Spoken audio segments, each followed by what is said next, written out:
In many ways, the food bank is a point of last resort for people who are facing poverty and provides them with a safety net until they can get themselves re-established.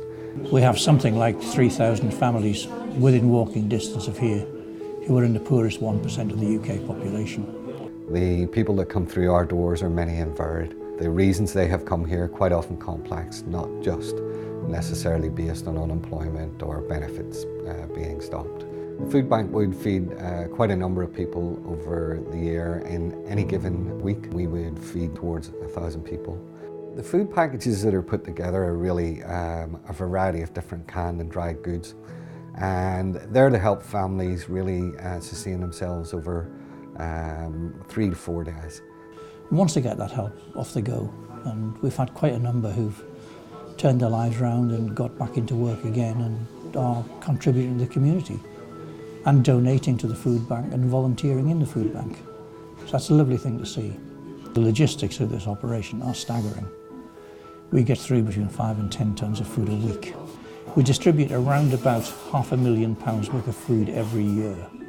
So there's a really dedicated team down there who do some fantastic work.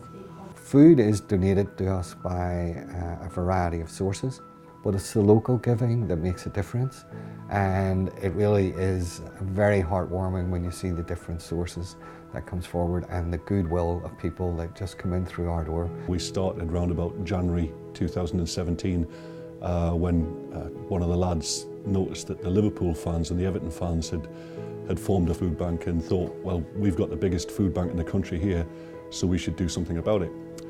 And then we had the permission of Newcastle United to collect outside the ground. The people have been utterly, absolutely magnificent and incredibly generous, because what's great about it is it gives lots of people the chance to do something huge by doing a little thing.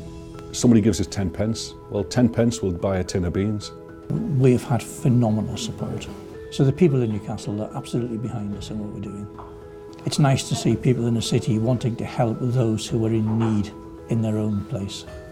This food bank's had a knack of bringing the city, not just the football club, together.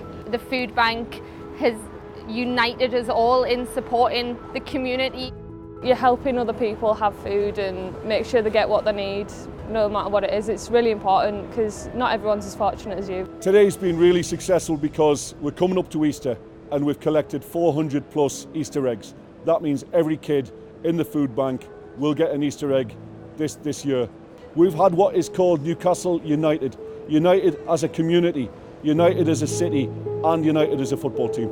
And I can't thank these guys enough because what they're doing is absolutely fantastic.